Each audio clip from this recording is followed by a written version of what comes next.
Then he said that they went out in the front room and they was in there talking about him. And they said, man, you know, he back there, he hid. The way they was talking about him, he said he felt ashamed from that. And he said from that day on, he didn't smoke no more crack. Because shame can make you, shame is a strong energy.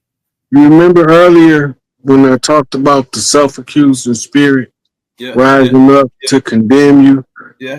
That's what he's talking about. That's what the shame is. It's the ability of the higher self to tell you this is not your character and you out of line. And that's when we go back to ain't no shame in my game. Yeah. Yeah, that's what they talking about. Because, you know, I used to smoke a little something. Yeah. But I would never use the pipe. Yeah. Because me, the pipe was bigger than my ability to stay away from it. Mm-hmm. Because I already liked it in cigarettes and weed. Mm-hmm. So I knew that if I put it on the pipe, I could end up strung out on the street doing B&Es and everything else just to get my next hit. Yeah. So I was like, I had a limit and a control measure. I quit cold turkey. Yeah. When I quit using heroin and cocaine cold turkey. Yeah, I know some people like that too. Yeah. And now, this one made me know I could do it. My father had been smoking cigarettes for 35 years. And one day he got up and said, I don't smoke no more. And when I was sitting there going through the withdrawals from the substance, I remember Pops being able to smoke 35 years and say, I ain't smoking no more, stand on that. Mm-hmm. And he didn't smoke no more the rest of his life.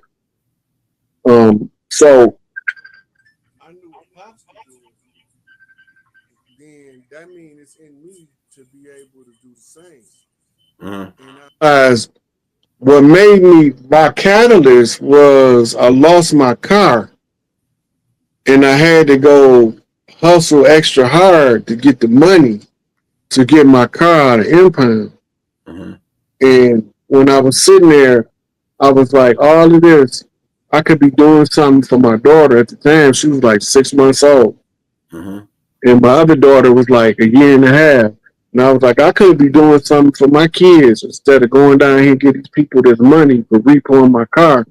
Because I was doing other things with the money than what I should be. Mm-hmm. So at that time, I made up my mind that I'm taking care of the children first, and I'm paying my bills, and then if I got some money left, whatever I do with the money after all of everything paid up. And after that, I didn't have any liquid finance to buy any substance like that to get high. Yeah. So it just made me I just was done with it. I can't do both. Yeah. You know, and I was more interested in being able to give my little few dollars to the needs of my children than my euphoric sensation of illicit drugs. Man, so do you think the best one way, based on my research and study, because I'm actually putting something together on how to quit habits right now, and based on one of the things I think, one of the ways of quitting is to wean yourself off. You know, like, so could you talk about that, weaning yourself off for certain things? Some people character won't allow them to wean themselves off. That's not feasible and viable for everybody. If you don't have a real strong willpower, weaning yourself off is just playing with yourself. Yeah, you got to go cold turkey. Cold turkey. But some people have been addicted to a certain substance so long, they need medical intervention to make it through the withdrawal process. That makes, you ain't lying, bro. That's the truth. Especially with heroin, because they get sick. It's a real bad. You can almost die from the withdrawals if it's real bad. From pneumonia, some people get pneumonia during the stages of withdrawal. That's what Billie Holiday was in the hospital for. Man. That's crazy though. Yeah, so I think, man, yeah. So we can get self off is a bad idea if you ain't got no strong, motivation. You know what I'm saying on that end. Just go cold turkey is the best way to go. Say, you know what? To hell with this. You know what I'm saying? You know, hey, But you got to go through a making up your mind period. You got to allow yourself the time to make your mind up to quit. Most people don't quit not because they physically don't want to quit or can't quit. Most people haven't made their mind up because they still like the sensation, the feeling of being under the influence of the particular drug. Yeah, my alcoholics, my like my uncle and them, they gotta have some. They can't be. They normal when they drunk. When they ain't drunk, that's when they ain't normal. Is that crazy, right? Is that crazy? Yeah, that's because they didn't been using alcohol so long it became part of who they are. Yeah, yeah. You see him when I was looking, man. He look. You say, man, you all right, man? You doing good? He looked like look half crazy without no looking. Man, I remember. I saw this video the other day. Old boy, they got him some whiskey. He get ready to turn it up.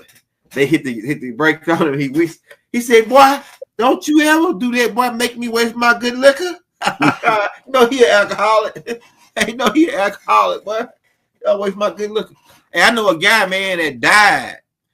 They bet it for over $20 bet, and they gave him like about one of them mason jars full of that white lightning. They call it white lightning, but they moonshine. Mm-hmm. And they bet he couldn't down it, and he sitting in the back seat of the truck, man, down to that whole mason jar full of moonshine and bust his heart. Bust his heart, man. Yeah, dude died like that. But a lot of people don't know their limits. And not knowing your limits is just as dangerous as not knowing you're about to step off a cliff. Right? Dang. That's the same. It's the same philosophy, really. That's crazy. That's crazy, man. It's people out here. It's some people out here that'll do whatever, man. Like, I don't think you think it's a shame. I think it's shame in Ray J game. Ray J he won't come clean. Well, Ray J got shame in their game. But Ray J got a right to plead the fifth to any question action. Right. So that don't mean it ain't no shame in his game, or that it is shame in his game. It mean that just because he into something don't mean it's the world business. That's what I thought. That's the same thought I thought when he was saying it. Right? I was like, but he say, oh yeah, well, I'm down with the LBG community, and he do allude to the facts, but it's like he still beat around the bush when we got stuff like. Look, when you talk about Ray J and his personal life, I promise you, Mike did not even budge. Yeah, so this where we at, right? This where we at, man. Everybody get up out of here, man. Yeah. So in the study of morals and virtue, you got 7 deadly sins, you got 7 holy virtues. You got 42 laws of Mach. All of the laws of Mach was to teach the children about character and character development. Most of the stuff we see in hieroglyphic was not written for adults. It was written for children that's being trained to be royalty. And this is where you get your 42 negative confessions of Mach that gave you your 10 commandments, that gave you your moral standards of biblical influence. And then they took the ones they chose that they can use as control measures and left the rest of them out.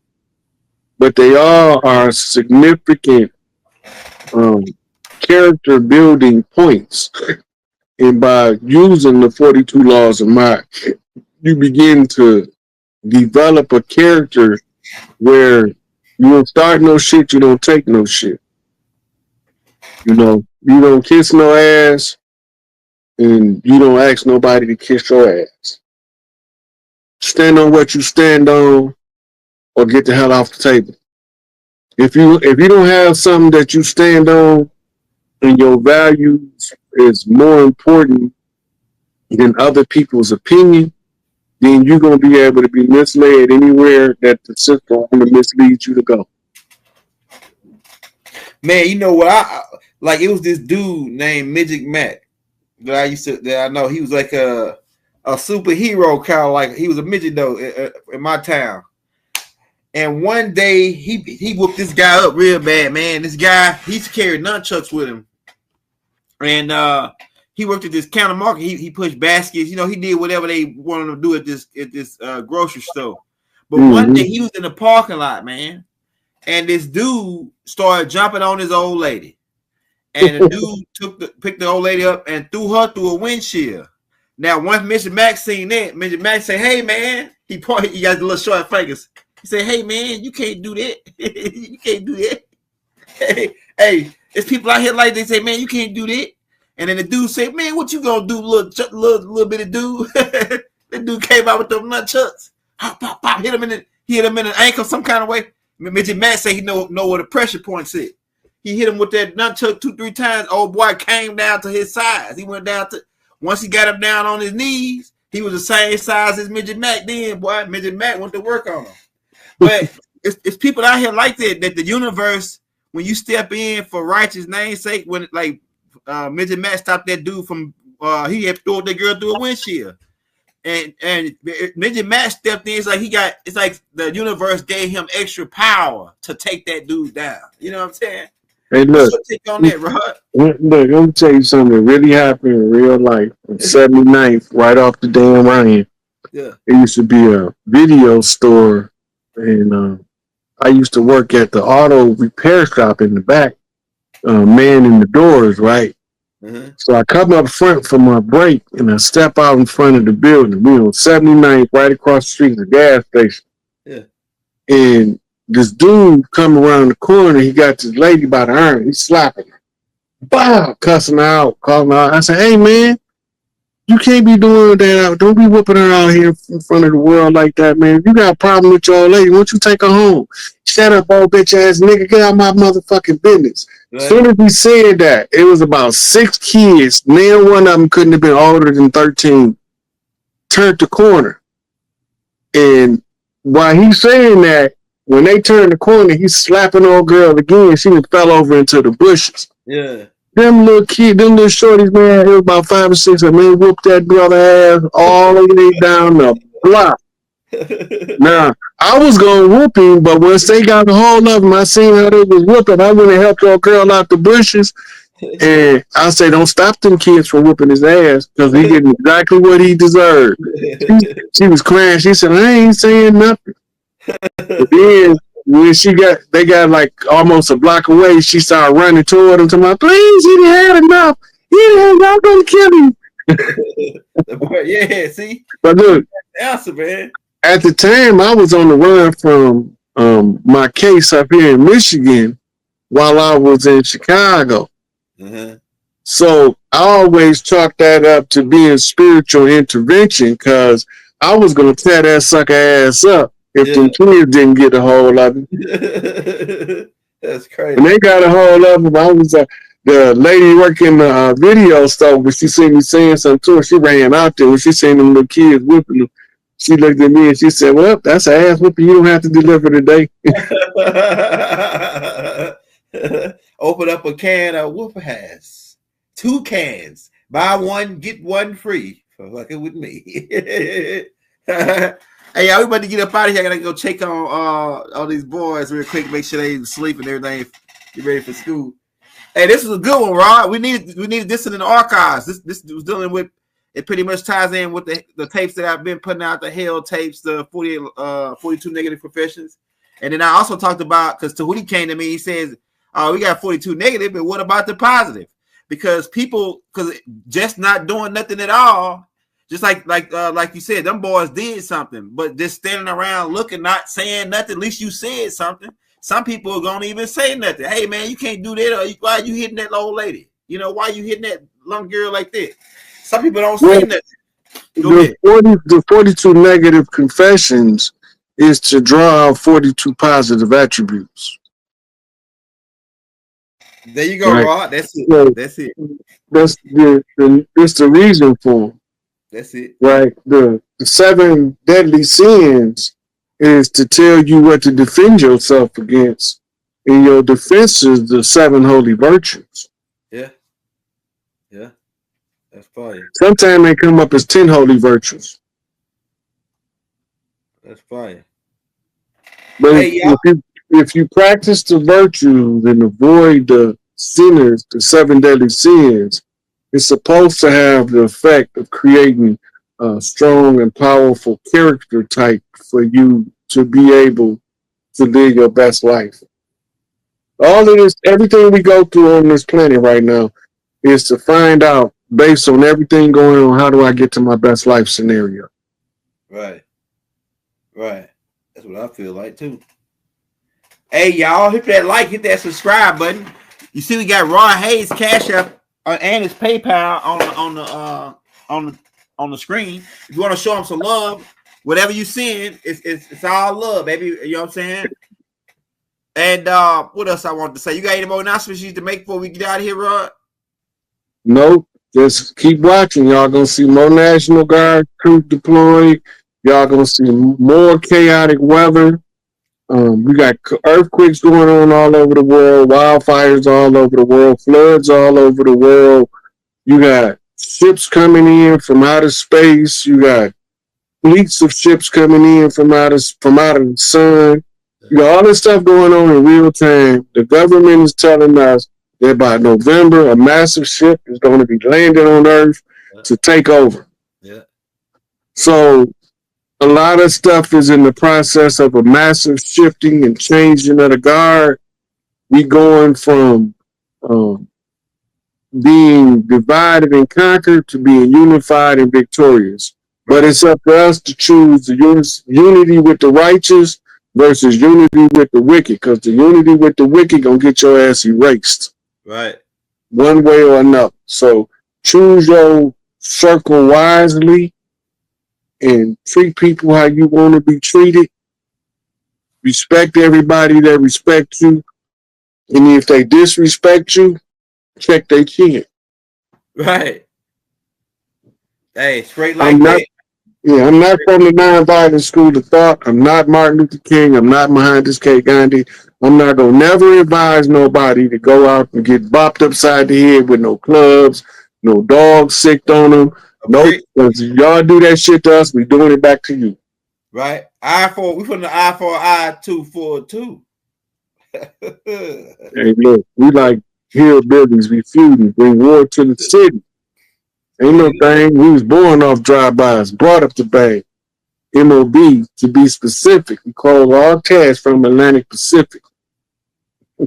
Hey, if y'all want to check out some funny stuff, though, go check out that extraterrestrial comedy tape I just put out called The Gluteans. You're going to roll. I guarantee you'll be rolling on the ground after that tape. Yeah, that's a funny. I got some more stuff coming like that. We're doing some more comedy like that, but that's a funny tape, man. You go check out that extraterrestrial tape I just put out. All right, Rob, we about to get up out of here, y'all. We love you all. Go ahead, Rob. Go ahead. So for sure, Elder, to the next time, take us on home.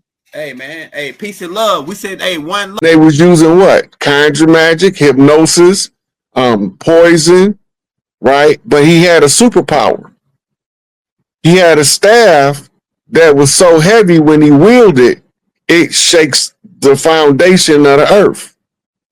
Right? But it can also be shrunk down to the size of a pencil for him to put it behind his ear. That means he's a student, right? Pencil behind the ear. He's a student and he's a warrior, right? Because he's lashing with the staff, right? When you go to Psalms 23, it say, thy rod and thy staff shall comfort thee. Yeah, I see. Ain't a rod and the staff the same thing? So why do they make the distinction in the two? Metaphor. It's a metaphor. The metaphor is I ride Chief and Damn, send me the Chief. information. Chief, my bad. Run that. As soon as you started giving that code away, you started glitching. Can you say it again? Yeah. So the ride, me, Chief Pontiac, and his staff, the collection of chiefs that told me it's your turn to work on the problem. Right? So that's my staff. They all gave me a piece to the puzzle. And the more chiefs I can recognize, the more pieces to the puzzle I can collect. The more pieces to the puzzle I collect by studying the different tribes that they call them gangs, right? They call them mafia, but they families and tribes. That's all the tribe is an extended family, right? Under the leadership of the most loved and most respected in the family, your Don Corleone, the Godfather, right? The Godfather, godlike ability to organize and protect his family without having to leave the comforts of his own home, right? So when you go back and watch the movie The Godfather,